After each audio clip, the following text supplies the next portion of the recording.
আমার বন্ধুগণ ভাইয়েরা, আল্লাহ রাব্বুল আলামিন আবার বলেন, কদ আফলাহা মান তাযাক্কা ওয়া যাকারা ইসমা রাব্বিহি ফাসাল্লা। সে ব্যক্তি সফল কাম হয়েছে যে নিজেকে পবিত্র করে এবং তার প্রভুর নাম স্মরণ করে সালাত আদায় করে, মানে নামাজ পড়ে। কার জন্য নামাজ পড়ে? আল্লাহর জন্য। কার জন্য? আল্লাহর জন্য। আর কি করে? নিজেকে পবিত্র করে। পবিত্র বলতে কি বুঝি? অজু করা নাকি? অজু তো আছেই।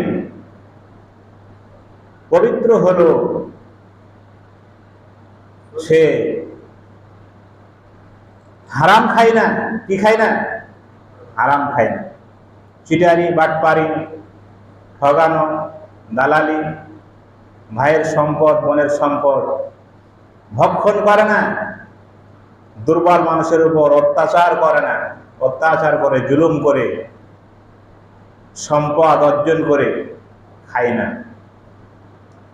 এই জন্য আমার ভাইয়েরা, আল্লাহ পাক বলেন, ওই নামাজি সফল কাম হয়ে যাবে, সফলতা অর্জন করতে পারবে যে নিজেকে পবিত্র করবে, মানে হারাম থেকে নিজেকে রক্ষা করবে। হারাম উপার্জন আমাকে বাদ দিতে হবে। কি বলেন? ঠিক। হালাল টাকা দিয়ে পোশাক আমাকে পরতে হবে।